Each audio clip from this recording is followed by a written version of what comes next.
I thought I was scratching you. Come here. Come over here. Don't knock the camera. I'll scratch you. I'll scratch you. He's funny because he comes up with his face and then he like instantly like turns around. So then you got to scratch the top of his hips. You got to scratch where his hips are. Not really his butt, but you know, he really likes it back there.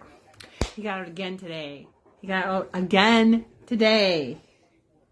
I know it's not your fault. It's not your fault. The construction people left the gate open in the back. Oh, by the new garage. Which means we need to check to make sure everything is closed every day, right? Yeah. The fun thing with Sterling, I'll just give a Sterling update. Hi, baby. I know. Is that he can fit through the pet doors.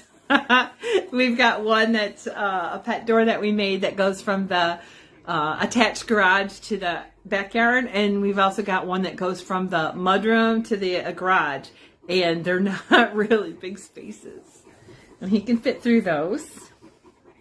So what I can do is I can walk him to the mudroom and let him go in there and close the mudroom door and go back in the house, and he'll go through the pet door in the garage and then through the pet door again and go outside and do his exploring.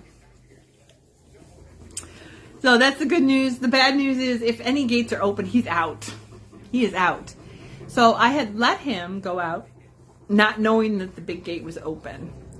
And I hear some barking sometimes. I didn't think anything of it because it sounded like it was in the back. And he seemed to be happy. Sometimes the barking would stop, and then he would bark some more.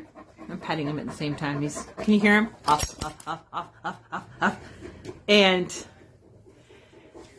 then the doorbell rang, and I was like, I'm not expecting anyone. And I look out the window, and there's somebody in my driveway.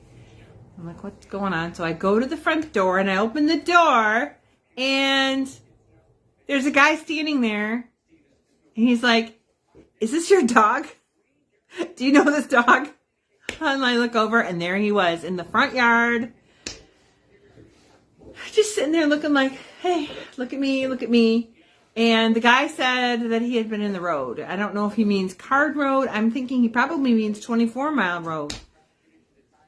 And he didn't get hit. And I'm so glad that the guy brought him back to us and said, hey, because I didn't realize that gate was open. And so today or tomorrow, I need to put up fencing on either side of the garage, of the new garage, to block off those small spaces that he can get into. Because this is not, we're not doing this anymore. This isn't happening anymore. I thought at first that maybe the chief had left the one gate open when he took the garage cans out to the curb. No, it was from the garage. So that is the Sterling update.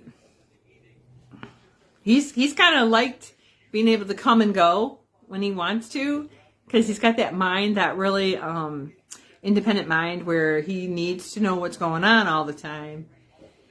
So he's able to let himself in and out now. But the bad part is, the different bad part, is the feral cat that we adopted, Harley Quinn. She only wants to be downstairs. She does not want to come up here now, because as soon as she comes up like if she's in the kitchen and he's on the couch over there and he's looking, he sees her. As soon as he sees her, he jumps off the couch and goes running after her, and she's like a cartoon, and she flies away, and she flies back down the stairs because she thinks he's going to eat her. So she and Dave will try to bring her up from the basement, and she wants nothing to do with that now. So I kind of miss Harley Quinn. I have to go to the, down to the basement and spend time with her and play with her and stuff. And she'll come right out if I go down there and start playing with her and call her name, especially if I've got a string that I'm dangling or flicking around or whatever. She'll come right out, but I'm just sad that she doesn't feel safe up here anymore. Now, our old cat Lane, the tuxedo cat, the black cat with the white on him, he is really clingy lately, and he is just coming up everywhere. He doesn't care what's going on. He came up yesterday, and he stayed in Dave's in the chief's chair all day long, sleeping. And then so he's sleeping, And when Sterling came up to see him and sniffing him, they just kind of went like nose to nose. And I was waiting for Lane to, do a little squat, but he did not do that. So, so Lane doesn't seem to be intimidated. He comes up on our bed at night. Lane does, even if the dog is like laying on the couch or if the dog's laying on the floor in the bedroom. And I think he came up last night even with the dog on our bed. He wasn't intimidated. He's like,